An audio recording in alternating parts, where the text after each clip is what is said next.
Activities have remained grounded in Bamenda, chieftain of the northwest region of Cameroon, as the government of Cameroon announced that people must converge on divisional headquarters on the 6th of December 2020 for regional elections. The insecure state of the northeast and southwest regions of Cameroon will be part of talking point in this edition of the news. Meantime, Cameroonians have gone reacting as the government of Cameroon convened regional elections in Cameroon. Members of the opposition and key opposition political parties in Cameroon like the CRM are planning a nationwide protest demonstration. These stories and more will be yours in this edition.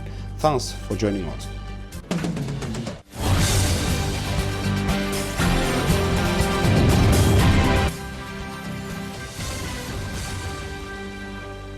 Thanks for choosing Equinoxe Television. You are watching the primetime newscast coming live from Equinoxe Central News Desk in Douala, Cameroon's economic capital city. Ladies and gentlemen, we are 5 minutes after 5 p.m. in Accra, Ghana, and it is 5 minutes after 6 p.m. in Douala, Cameroon's economic capital city. We begin with our top story, taking you to the northwest region of Cameroon. A few days after the decision of the mayor of Bamenda, the chief town of the region, to ban the circulation of commercial and private motorbikes within the city of Bamenda city dwellers are facing challenges.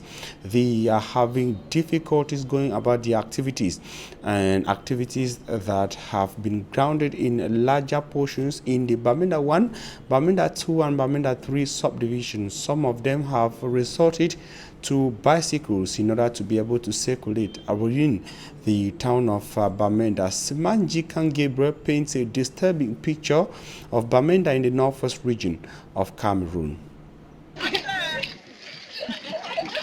Inhabitants of Bamenda now use bicycle as a means of transportation. A pig vendor who usually moves with his private bike is also forced to move on foot and a truck to go get his pig. These are just some of the tough moments inhabitants of Bamenda will have to go through until the ban is uplifted.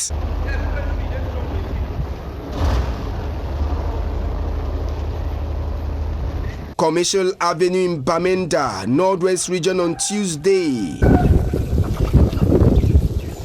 The road was void of commercial bike riders alongside those with private motorcycles. Circulation of commercial and private bikes in some zones of Bamenda 1, 2, and 3 subdivision was effective.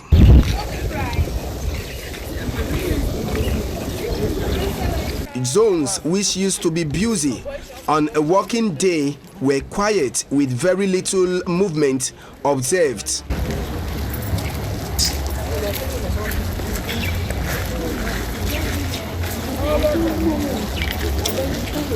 At Nitop 1 quarters, no inhabitant was on the street as everyone was indoor owing to the security situation. According to sources in Bamenda, at each checkpoint, security forces were on control. They carried out search on inhabitants who were moving on the way. Earlier in the day, areas like Chess Street, Frundi Junction, then Tarikun Market were busy as people came outside.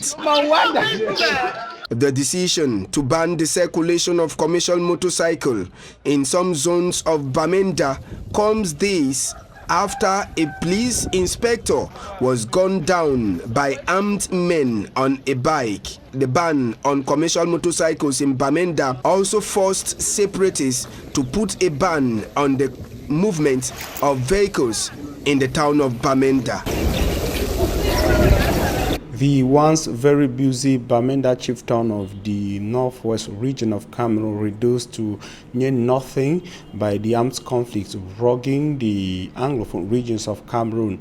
It's been for 3 years and running, and that is one of the reasons that opposition political parties in Cameroon, notably the CRM, that is the Cameroon Renaissance Movement political party, the SDF, the Social Democratic Front political party, the CPP, the PAP have decided not to participate in the convened regional elections. It should be recalled that President Paul Biya yesterday signed a decree convening the Electoral College for seat of December 2020 for the voting of regional councillors. After the decision, some of these parties said they were planning a nationwide protest demonstration, but Cameroon's Minister of Territorial Administration, Paula Tanganji, sent a warning to them, saying they who are planning to disrupt social order in Cameroon should be ready to face the heavy hands of the defense and security forces of the Republic of Cameroon. Take a listen to Minister Paula Tanganji in this press briefing. He made it in the nation's political capital city, Yaoundé. His Excellency Paul Biya has convened the electorate for the elections of regional councillors today, Monday, 7 September, in strict compliance with the legal provisions. These elections will take place on Saturday, the 6th of December, 2020. The election of regional councillors is the final stage in the setting up of state institutions provided for by the Constitution. After casting his vote during the twin legislative and municipal elections, the head of state clearly made it clear to Cameroonians to understand that regional elections will be convened soon. His Excellency President Paul Biya then declared, I quote, "At the end of the municipal election, regional elections will take place. It is a giant step towards a more enlightened democracy.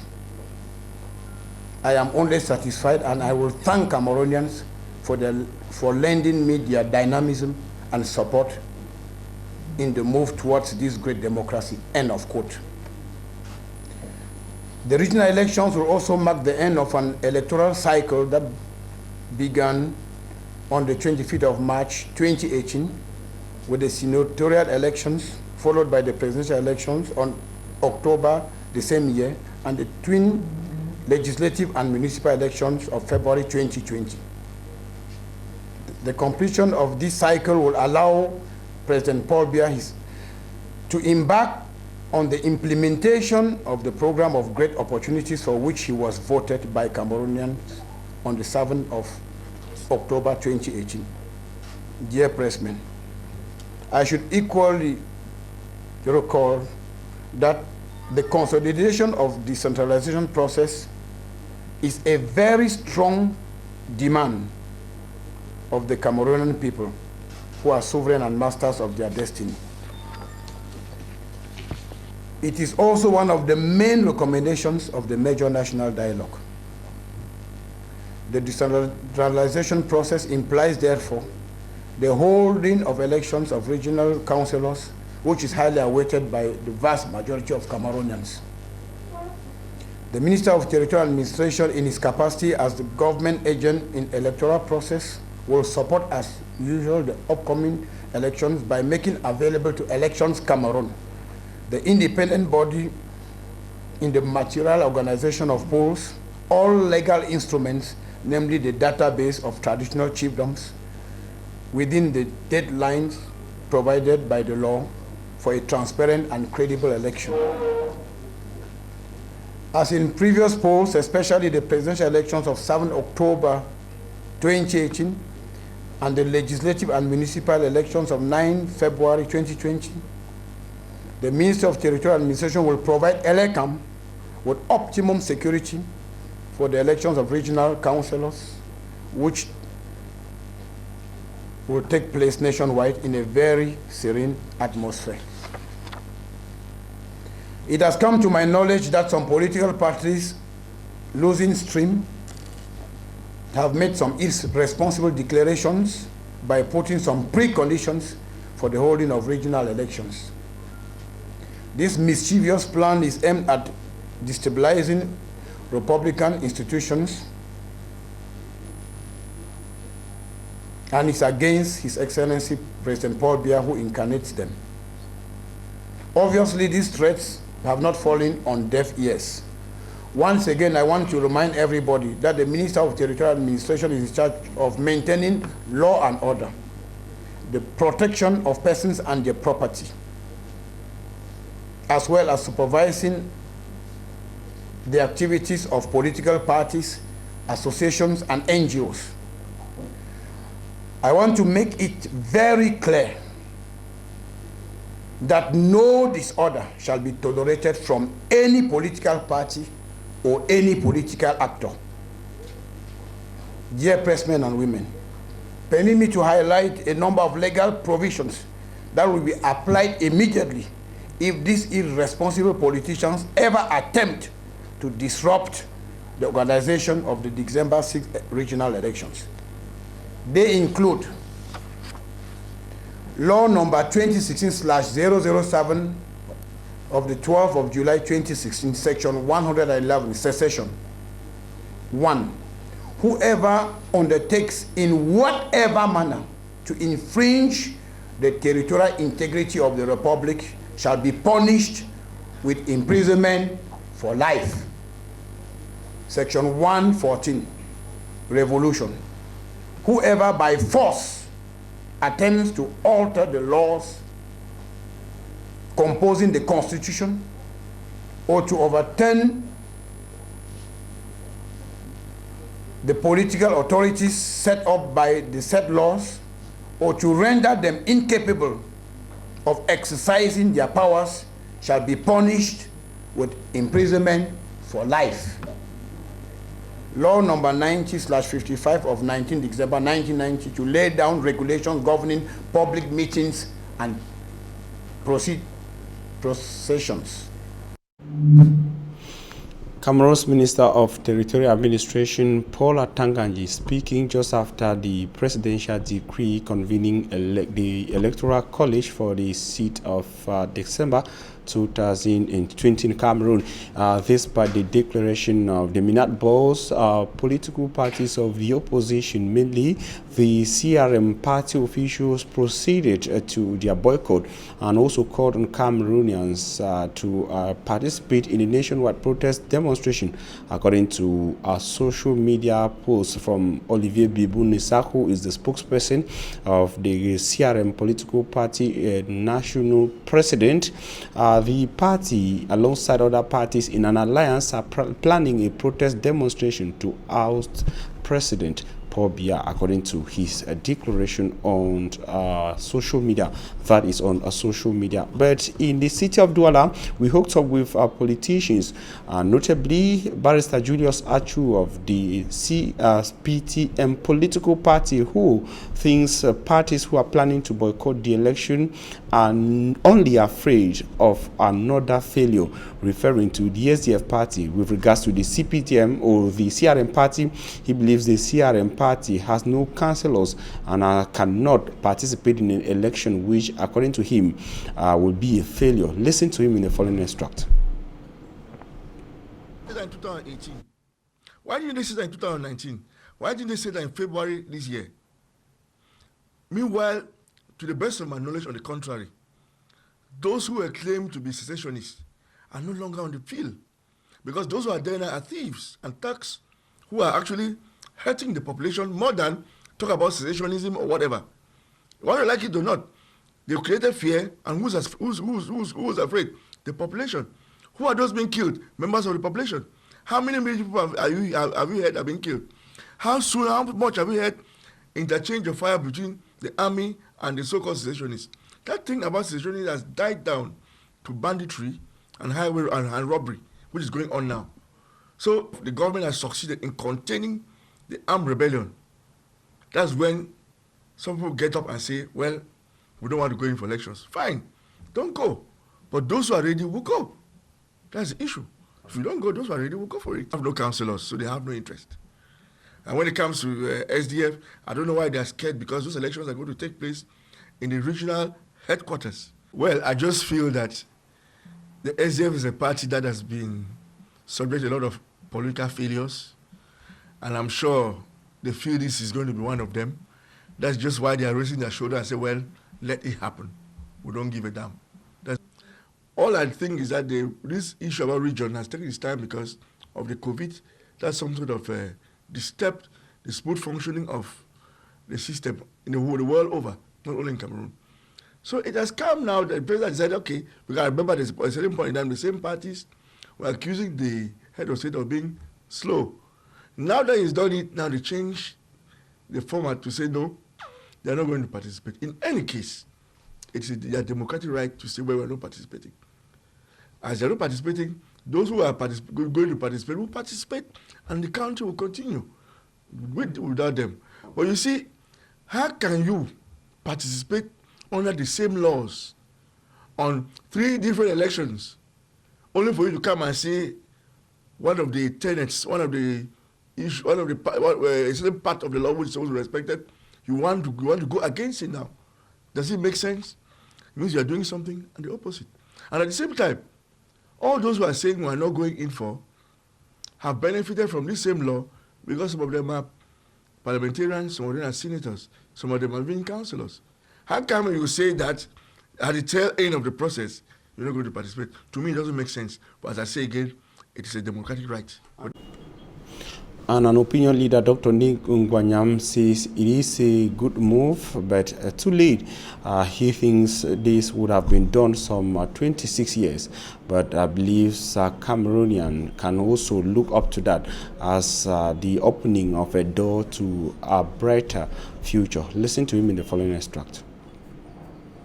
And at the same time, they're the very ones who change their very reasons for going or not going, and therefore, you know, when people cannot be trusted in what they say, then it becomes very difficult. You see, like the president of Cote d'Ivoire, he says I'm not going, and then before you know it, he says I'm going. It's an African way of doing things, and when you are a leader and you are confused as to what you want and what you don't want, then everybody becomes confused. That said, I would think that it's a good thing that, you know, the country is going on with her democratization process. The democratization process is a learning curve where we have to learn how to do things. So it's a good thing. But as you would have also observed, what we are doing today is supposed to have happened in 1996. So you can see that we've had more than 20 or 22 years of retard, I would say. Because if we had done it from that time, it would have been 22 years wiser now. So what is happening is that many people are more mature now in their thinking, and we're giving them the milk that we were supposed to have fed them 22 years ago, and that's why there's the clash. Because as I speak to you, democracy is a growing thing, and what we are doing today is not like it's the best that ought to have happened to us. We expect more to come, especially given that we cannot properly define what is the special status, and that there is still problems going on in the northwest and southwest regions of the country, and we are expecting a true and genuine dialogue that has to come to be able to put the troubles in the northwest and southwest, you know, to rest. And when that happens, it makes sense, of course, that even if there are elections today, those things will be revisited so that the Anglophones can fit into it, because you know, things would have changed somehow. You know, this decentralization as prescribed by the government of Cameroon is one form of state. Federation and confederation is another form of state. Now, but when you take these regional elections and things that are going on and whatever, they are acceptable, and they can also work under a confederation when you have defined something that is higher, and then this one fits under it. But when you make this decentralization as it is now higher, then it does not, and you put it at par with confederation, it doesn't work, because confederation solves the problem in its own way. But when the time comes, if the Cameroonian public thinks that confederation is the thing, then of course we would put confederation to work, and we'll take what we are doing now and put it under it, and it will work. Going, and they give reasons. And And within a challenging security atmosphere, a challenging socio-political atmosphere like that of Cameroon, some journalists, media men and women coming from 4 regions in Cameroon, notably the littoral region, the central region, the northwest and the southwest regions of Cameroon have converged on Kribi in the ocean division of the south region of Cameroon in a training organized by the United Nations. And of course, it's been organized by the United Nations and its partner organizations. The objective of the come together of men of the press is to drill them on ways of covering events in a security challenge atmosphere like Cameroon, and of course in a war zone, like gathering information. And those men and women selected from the 4 regions of Cameroon will for over 5 days be drilled on how to cover information in a security challenge atmosphere in order to stay safe with regards to what the broadcast or air, and of course whatever is written and given out to the public for consumption. And in the course of the opening ceremony, we hooked up with a UN human rights expert who is coordinating the event, who spoke to our correspondent in the south region of Cameroon, Joseph Abena. Delicate issue for media professionals, but also for professionals of protection. Now, when it comes to conflicts and journalists or media professionals who have not had experience in covering conflicts before, it becomes a challenge. And that some of them can actually get into crossfire without knowing exactly that they are endangering themselves. Some of them can actually diffuse some information without knowing how dangerous that information can be to protection of others, not only themselves. So it is important for the law enforcement officers, defense officers, to know that when journalists are found in the battlefront, they have a role to play. It is also important for journalists to know that their safety and the safety of others lies in the information that they give out. So this is a very strategic and very complex scenario that we need to clarify, so that journalists know that when they go down to the field, they need to respect certain ethos of security and law enforcement, whereas also as for law enforcement officers and defense and security forces, they need to also know that journalists and other media professionals are considered as civilians in situations of armed conflict or conflict, and they need to be protected as such. The safety of every journalist is very important. Conscious of the fact that you know exactly the important role the media play in the society, and I think this seminar is important because it's going to help journalists realize that in doing their job, their security is important, and in doing their job they should not violate the laws of the land. And you listen there to an official from the United Nations Human Rights Institution and a journalist who is also a part of the journalists participating in the event on Kribi in the Ocean Division, South region of Cameroon. And I will talk something else back to the economic capital city, Douala, where inhabitants of the Bassa zone of the Douala 3 subdivision are repeating calls for the company in charge of electricity distribution and production in Cameroon to get rid of falling poles and cables which have been abandoned in their neighborhoods of the city for over 3 months. They say the poles and cables have blocked circulation in their neighborhood and is also posing as a risk to children in their parts of the city. Innocent as it tells us more in the following report. This is what many will term a veritable trap, others witchcraft or nightmare.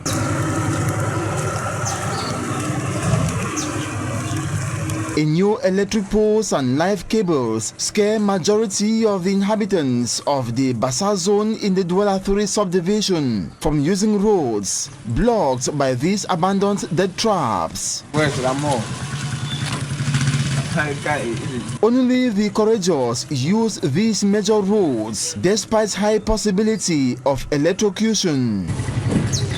Un véhicule d'une société que je ne peux pas citer le nom. This pole, for instance, was brought down by a vehicle belonging to an enterprise. It has been lying here for close to 2 months, and nothing has been done, even by the electricity production and distribution company, like to get rid of it on this road. Qu'il allait engager une procédure.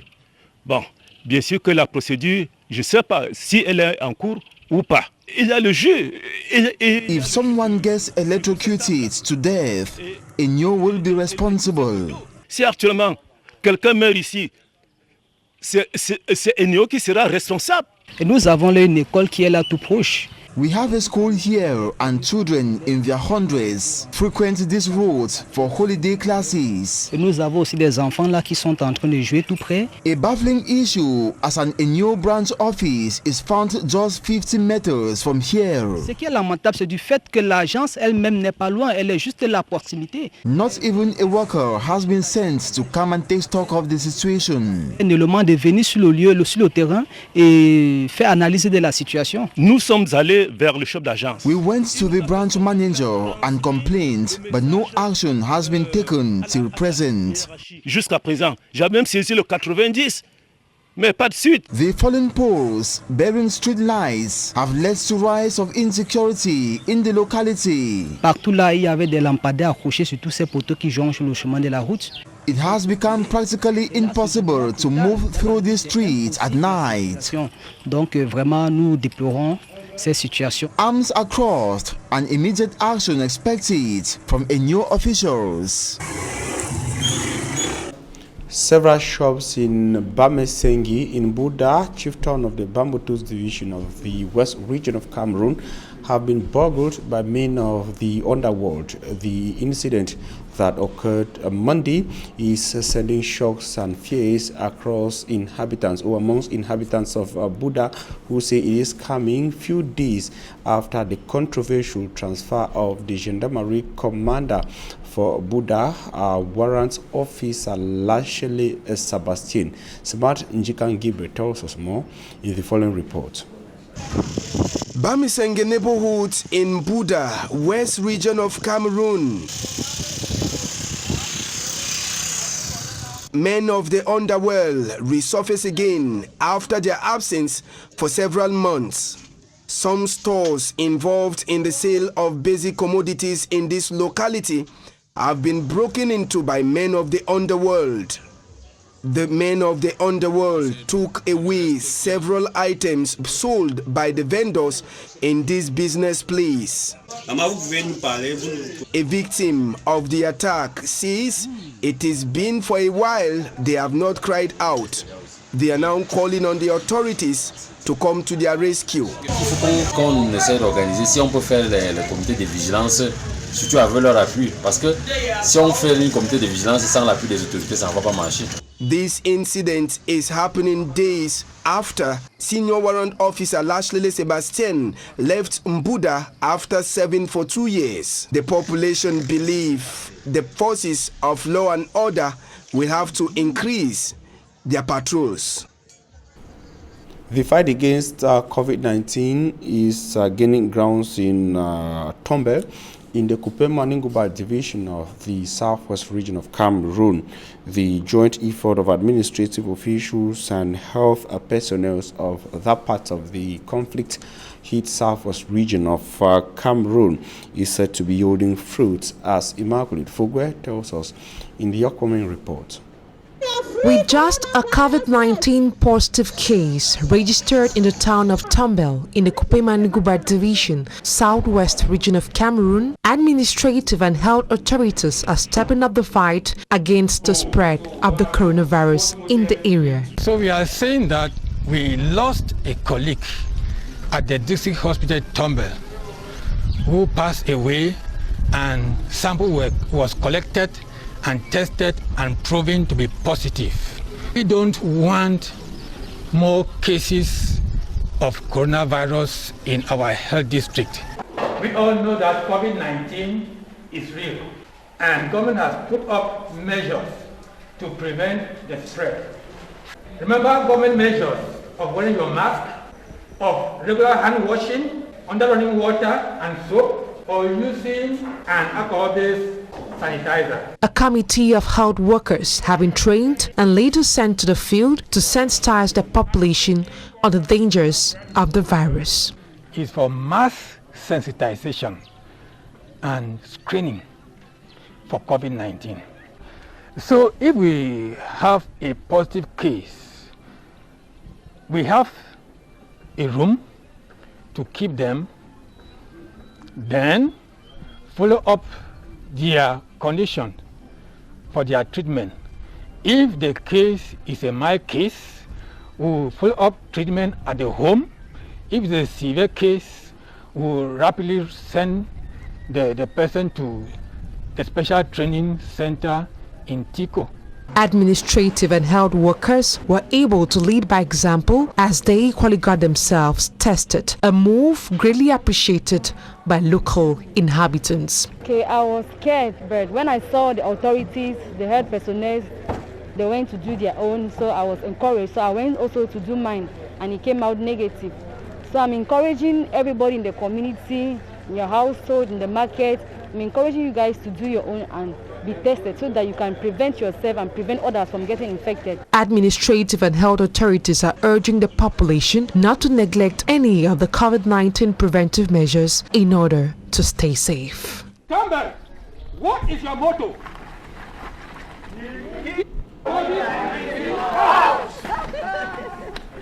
Coming up is Talking Point. Stay with us.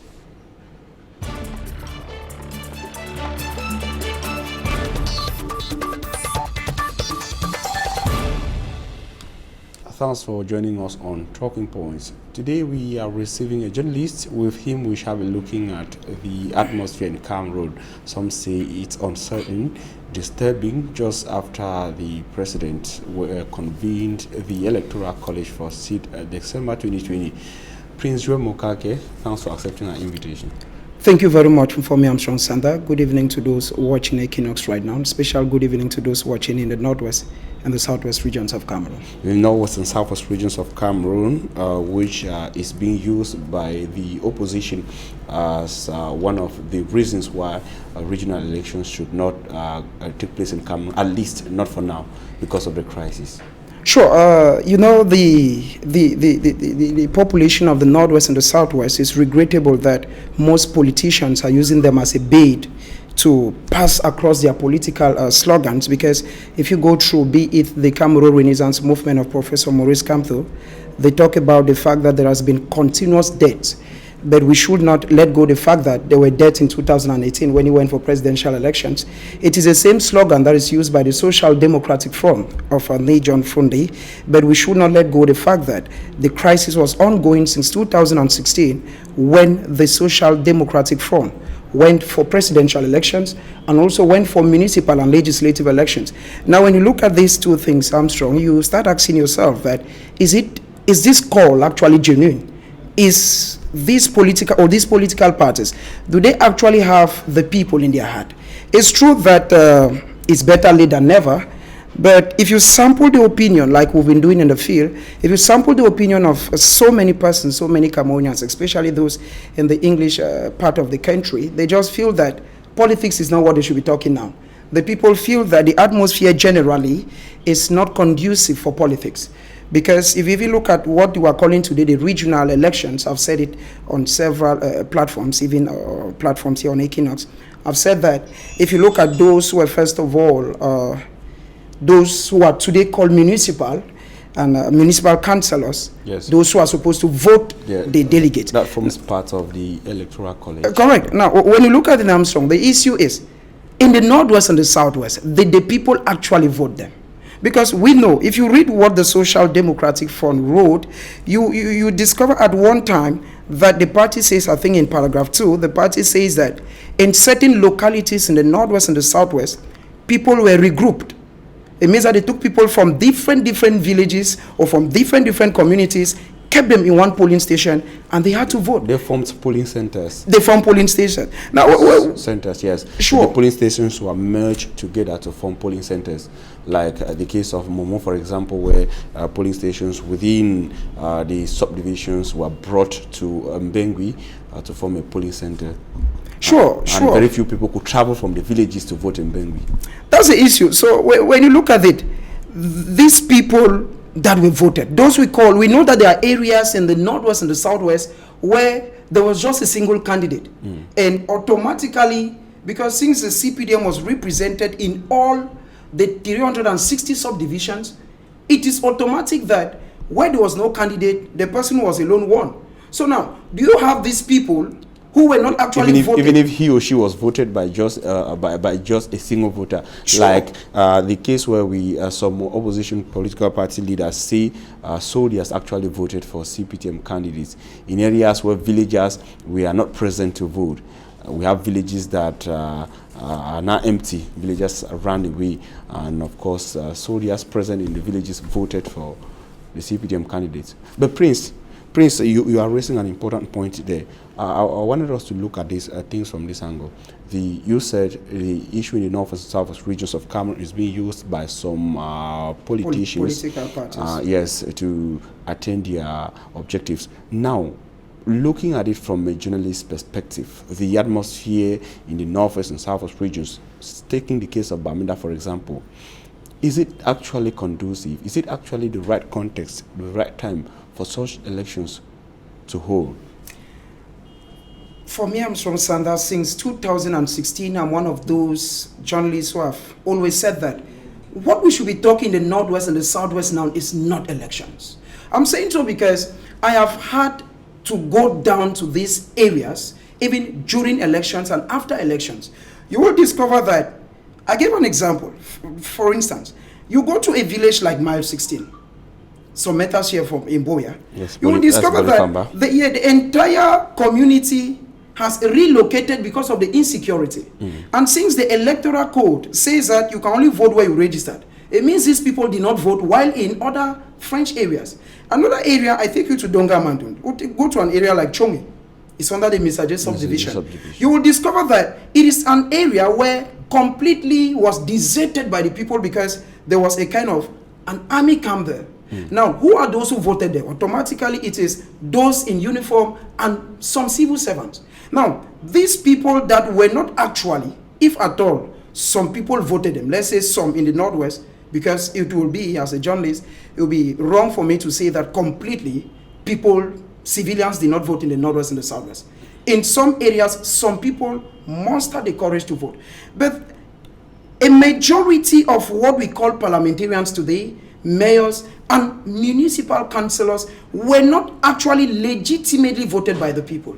Now, if these people are the same people who are supposed to vote delegates, it is like causing the same problem repeatedly. And that is why you look at it for the first time.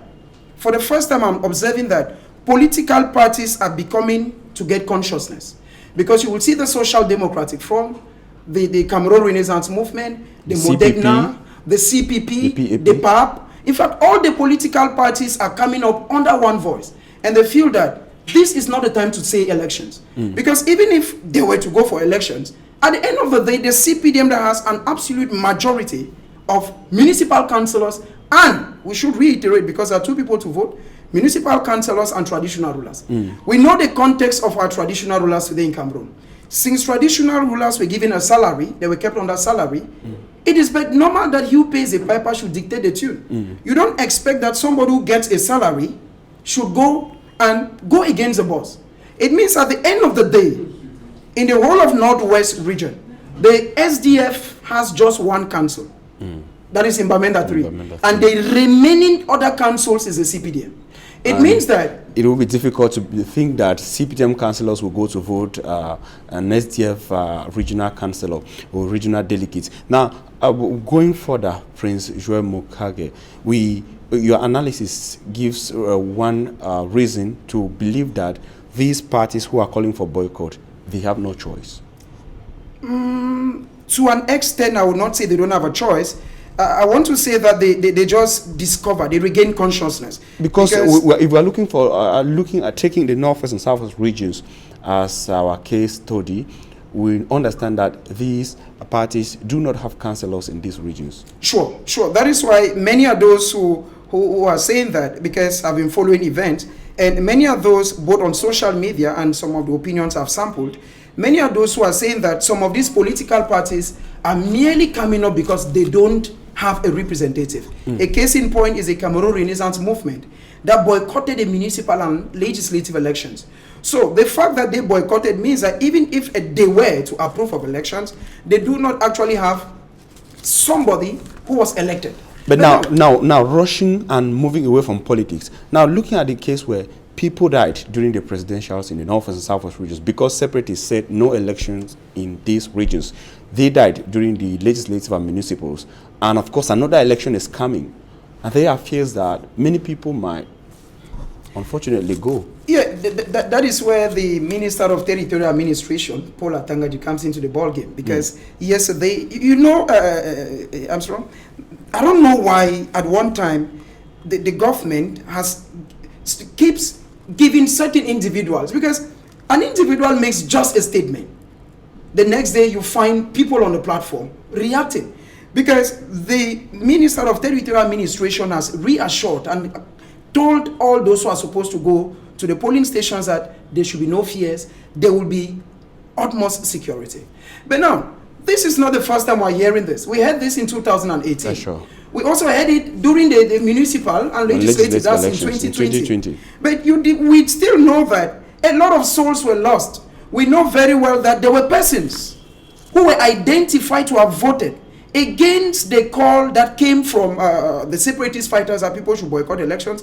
The consequences were enormous. We remember, I know that some paid the ultimate price. Some paid the ultimate price, as the issue. So I think that as of now, I've always said it, Armstrong, that now elections is not the main talk. And far from that, Armstrong, the main agenda that are pushing up, which is decentralization, is not the idea that the Englishman wants. The Englishman has talked either of federalism, which is the agenda on the door. Decentralization is not what they are pushing as idea. All right. Prince Joe Mukage, thanks very much for the analysis. But you would have also loved to talk about an operation that has been launched in Bamenda, Operation Clean Bamenda.